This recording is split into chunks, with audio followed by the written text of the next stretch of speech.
Welcome back to middle education. लीजिए student, आपके सामने अभ्यास प्रश्न पत्र अर्धवार्षिक परीक्षा वर्ष 2024-25 कक्षा 10वीं के सामाजिक विज्ञान विषय का लेकर के आ चुका हूं। जैसे कि आप सबको पता है कि 10 तारीख को आप सभी के सोशल साइंस अर्थात सामाजिक विज्ञान का पेपर है। तो यहाँ पर कुछ मोस्ट आईएमपी क्वेश्चन है। आपको मैं फॉर्मेटिंग बताने वाला हूँ कि किस प्रकार से 2024 के नए ब्लूप्रिंट के आधार पर क्वेश्चंस देखने को मिलेगा। इतना ही नहीं, नए ब्लूप्रिंट के आधार पर किस प्रकार से नए प्रश्न आपके एग्जाम में पूछे आएंगे, आप इसको देख लीजिए और अच्छे से सारे क्वेश्चंस को प्रिपेयर कर लीजिएगा। आप महत्वपूर्ण प्रश्न समझ करके प्रिपेयर कीजिएगा क्योंकि यह एक अभ्यास प्रश्न पत्र है। देख लीजिए, यहाँ पर टोटल 23 नंबर का आप सबको पेपर रहेगा और टोटल जो पेजेस रहेंगे वो 12 पेज रहने वाले हैं। आगे मैं बात करता हूं तो समय आपको 3 घंटे दी जाएंगे एंड 75 नंबर का आप सबका पेपर रहेगा। यहाँ पर वेरियस प्रकार के इंस्ट्रक्शन मौजूद हैं और जब भी तुम कोई भी एग्जाम देने बैठो, चाहे अर्धवार्षिक हो या वार्षिक, निर्देश को ध्यान से पढ़ा करो। ठीक है, निर्देश आप ध्यान से पढ़ लीजिएगा। हम आगे बढ़ते हैं और यहां से अपने क्वेश्चंस को शुरू करते हैं। पहला नंबर कहता है कि निम्नलिखित में से किस प्रांत में सीढ़ीदार खेती की जाती है। हमारा ऑप्शन देखो, पंजाब, उत्तर प्रदेश का मैदान, हरियाणा या उत्तराखंड। तो सीढ़ीदार खेती कहाँ होगी? जहां पहाड़ी क्षेत्र होगा। तो आपको सही आंसर क्या लगाना है? Option number the Uttarakhand is correct answer. आगे हमारा दूसरा नंबर कह रहा है कि काली मृदा किस राज्य में मुख्य रूप से पाई जाती है। यहाँ पर ऑप्शन है जम्मू कश्मीर, राजस्थान, महाराष्ट्र और झारखंड। तो इसका सही आंसर हो जाएगा आपका ऑप्शन नंबर सा, महाराष्ट्र। महाराष्ट्र में काली मिट्टी पाई जाती है। आगे बढ़ते हैं, तीसरा नंबर कह रहा है भारत में प्रोजेक्ट टाइगर परियोजना कब प्रारंभ हुई। ऑप्शन देखो, 1980, 1973, 1976, 1970। तो इसका सही आंसर लगाएंगे 1973 में टाइगर प्रोजेक्ट योजना प्रारंभ की गई थी। आगे देखते हैं, चौथा नंबर कह रहा है कि गांधी इरविन समझौता हुआ था। गांधी इरविन समझौता कब हुआ? तो 5 मार्च 1931 को था। तो ये सही उत्तर हो जाएगा। नेक्स्ट कहता है कि भारत में हिंदी के अलावा कितनी भाषाओं को संविधान की 8वीं अनुसूची में दर्जा दिया गया है। तो हिंदी के अलावा भारत में 21 ऐसी भाषा है जिसको संविधान में दर्जा दिया गया है। तो आपको ऑप्शन नंबर द में टिक करना है। वैसे हिंदी को दर्जा नहीं मिला है संविधान में, इस चीज को ध्यान रखिएगा। बाकी यहाँ पर बता दूं, ऑप्शन गलत है। इसका सही आंसर 22 होना चाहिए। वर्तमान में टोटल 22 भाषाओं को संविधान में दर्जा प्राप्त है। आगे बढ़ते हैं, नेक्स्ट कह रहा है कि भारत में सर्वाधिक साक्षरता वाला राज्य कौन सा है। ऑप्शन देखो, पंजाब, हरियाणा, केरल या कर्नाटका। तो इसका सही आंसर लगाएंगे आप ऑप्शन नंबर सा। यहाँ पर सबसे ज्यादा साक्षरता है, 93% यहाँ की साक्षरता देखने को मिल रही है। आगे बढ़ते हैं, प्रश्न क्रमांक 2 कह रहा है रिक्त स्थान की पूर्ति कीजिए। पहला नंबर कहता है कि भारत की सबसे बड़ी कृत्रिम झील कौन सी है। तो भारत का सबसे बड़ा कृत्रिम झील गोविंद बल्लभ पंत सागर झील है। कौन सा है? गोविंद बल्लभ। मैं लिख देता हूं, गोविंद बल्लभ। ठीक है, ये सबसे बड़ी कृत्रिम झील है, मतलब मनुष्य ने इसे बनाया है। नेक्स्ट कहता है दूसरा नंबर, कर्तन दहन प्रणाली को छत्तीसगढ़ में क्या कहते हैं। तो इसे दीपा के नाम से जानते हैं। कर्तन दहन कृषि प्रणाली को स्थानांतरित कृषि कहा जाता है। नेक्स्ट कहता है तीसरा नंबर, आंध्र प्रदेश के कोरोमंडल तट पर सर्वाधिक सुरक्षित एवं गहरा बंदरगाह कौन सा है। तो यहाँ पर आपको लिखना है विशाखापट्टनम। जो विशाखापट्टनम का बंदरगाह है वो सबसे सुरक्षित है और सबसे गहरा बंदरगाह है। आगे बढ़ते हैं, चौथा नंबर कह रहा है कि अफ्रीका में 1890 के दशक में नमक बीमारी बहुत तेजी से फैली। तो कौन सी बीमारी फैली थी? तो यहाँ पर लिखना है आपको रिडर पेस्ट बीमारी सबसे अधिक फैली थी। आगे बढ़ते हैं, नेक्स्ट कह रहा है पांचवा नंबर, समान मजदूरी से संबंधित अधिनियम में कहा गया समान कार्य के लिए समान वेतन दिया जाएगा। तो किस अधिनियम में कहा गया था, ये चीज पूछा गया है। ठीक है, तो इसका आंसर मैं आपको नहीं दे रहा हूं, इसका आंसर आपको स्वयं कमेंट सेक्शन में लिख करके बताना है। आगे बढ़ते हैं, छठवां नंबर, औसत आय को क्या कहा जाता है। तो औसत आय को पर कैपिटा इनकम अर्थात प्रति व्यक्ति आय कहते हैं। प्रति व्यक्ति आय के नाम से जाना जाता है। देखिए स्टूडेंट्स, आपको रियल पेपर कहीं नहीं मिल रहा है, परेशान मत होइए। सब जगह आपको पागल बनाया जाता है और पागल बना करके फेक पेपर प्रोवाइड कराया जाता है। केवल अपनी पढ़ाई कीजिए बेहतरीन तैयारी के लिए, ताकि एग्जाम में अच्छे नंबर आए और आप मोस्ट आईएमपी क्वेश्चंस को सॉल्व करो, मॉडल प्रैक्टिस पेपर को सॉल्व करो। फालतू में तुम पेपर के चक्कर में मत रहो, तुम्हारा नुकसान ही होना है। और कहीं कोई रियल नहीं दे रहा, सब जगह एडिटिंग और फेक प्रश्न पत्र प्रोवाइड कराए जाते हैं। आगे बढ़ते हैं, तीसरा नंबर कहता है सत्य और असत्य लिखो। पहला नंबर कहता है टिस्को एशिया महाद्वीप का सबसे बड़ा इस्पात कारखाना है। तो बिल्कुल ये बात सत्य है। नेक्स्ट कह रहा है कृषि और उद्योग एक दूसरे के पूरक हैं, बिल्कुल सही है।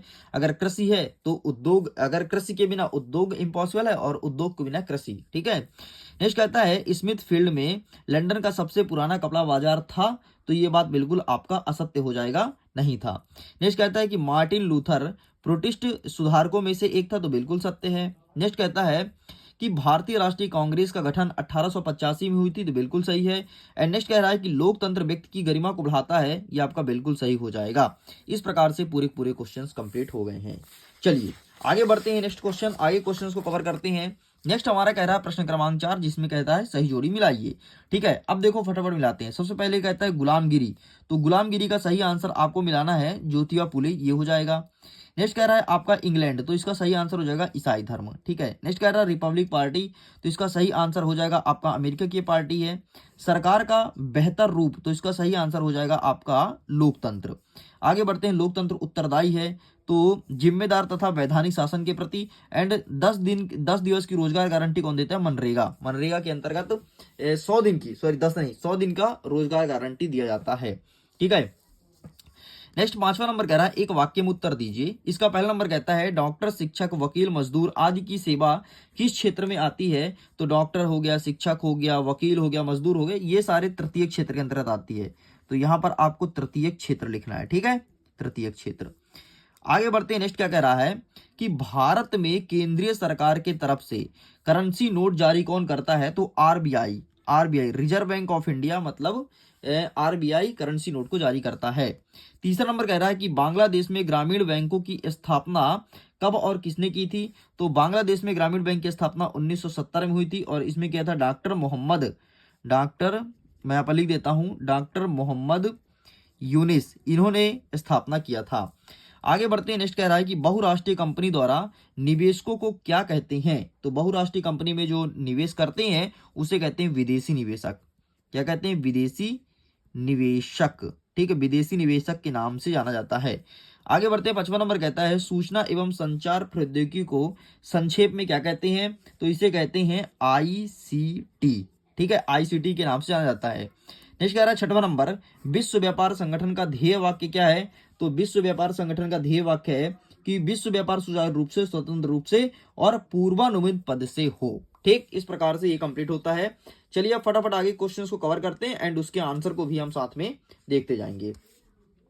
देखिए आपके सामने अब आता है सबसे पहले प्रश्न क्रमांक 6। 6वां नंबर कहता है कि मृदा अपरदन से आप क्या समझते हैं? मृदा अपरदन का आशय बताइए, ठीक। तो आइए देखते हैं इसका सही आंसर। ये रहा आपके सामने आंसर, इसका फोटो क्लिक कर लो। आगे बढ़ते हैं, नेक्स्ट इसी के अथवा कहता है कि पहाड़ी क्षेत्र में मृदा अपरदन को रोकथाम के लिए कौन से 2 कदम उठाए जाने चाहिए? ये चीज हमें लिखना है। तो पहाड़ी क्षेत्र में मृदा अपरदन को रोकने के लिए 2 कदम यहाँ पर लिखा गया है, तो आप इसका फोटो खींच लो। आगे बढ़ते हैं, नेक्स्ट कह रहा है 7वां नंबर कि जूट को सुनहरा रेशा क्यों कहा जाता है? जूट को सुनहरा रेशा के नाम जानते हैं, तो ऐसा क्या रीजन है कि उसे सुनहरा रेशा कहते हैं? तो ये रहा आंसर। चलिए आगे बढ़ते हैं, इसी के अथवा कहता है कि भारत की एक खाद्य फसल का नाम लिखिए और जहां यह पैदा की जाती है उस क्षेत्र का नाम लिखो, ठीक है। भारत की एक खाद्य फसल बतानी है और जहां पैदा होती है उसका नाम लिखना है। ये रहा आंसर यहाँ पर गेहूं, और गेहूं के बारे में आपको डिटेलिंग करनी है। आगे बढ़ते हैं, हमारा 8वां नंबर कह रहा है कि आधारभूत उद्योग से क्या सही? ये प्रश्न पूछा गया है, ठीक है। तो इस प्रश्न का उत्तर मैं आपको दिखाने वाला हूं। चलिए तो ये हो गया। आगे बढ़ते हैं, तो ये रहा तुम्हारे सामने आधारभूत उद्योग, तो इसका फोटो खींच लो। चलिए आगे बढ़ते हैं, नेक्स्ट क्वेश्चन क्या कह रहा है इसी के अथवा में कि भारत में कृषि आधारित उद्योग कौन कौन से हैं? ठीक है, कृषि आधारित उद्योग कौन कौन सा पहचानना है। तो कई सारे उद्योग कृषि आधारित उद्योग हैं, मैं लिस्ट दिखाता हूं। ये देखो, कपड़ा उद्योग, चीनी उद्योग, कागज, वनस्पति तेल, चाय, ये सारे कृषि आधारित उद्योग हैं। एंड मैं अगेन बोलूंगा, इन सारे क्वेश्चंस को अच्छे से प्रिपेयर कर लो, कहीं भटको मत, कहीं कुछ रियल नहीं मिल रहा है। मुझे पता है तुम्हारे मन में यही आ रहा होगा कि सर आप ऐसे पढ़ा रहे हैं। देखो इसी वीडियो में अगर मैं यहाँ पर QR कोड लगा देता और नंबरिंग कर देता, तो इसी वीडियो को मतलब इस जो दिखा रहा हूं ना, इसको थोड़ी मैं सजा देता, रियल टाइप से बना देता, तो तुम इसी वीडियो को बहुत अच्छे से देखते। लेकिन अभी तुम्हारा मन बहुत विचलित हो रहा है। भाई क्वेश्चन है, तुम्हें क्वेश्चन से मतलब होना चाहिए और अच्छे क्वेश्चंस मिलने चाहिए, बस। बाकी तुम्हें रियल और फेक के चक्कर में नहीं रहना है। आगे देखते हैं, प्रश्न क्रमांक 9 कह रहा है कि स्थानीय एवं अंतरराष्ट्रीय व्यापार में 2 अंतर स्पष्ट कीजिए। ठीक है, तो ये रहा स्थानीय और अंतरराष्ट्रीय व्यापार, इसका फोटो क्लिक कर लो।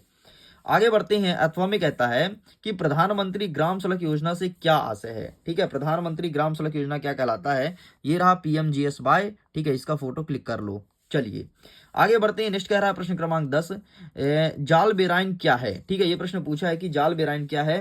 तो आइए हम आगे इसका आंसर दिखा देते हैं। ये रहा आपके सामने जाल बेराइन का पूरा पूरा आंसर लिखा गया, तो आप इसका फोटो क्लिक कर लो। चलिए आगे बढ़ते हैं। नेक्स्ट अथवा में कहता है कि नेपोलियन संहिता से क्या आशय है।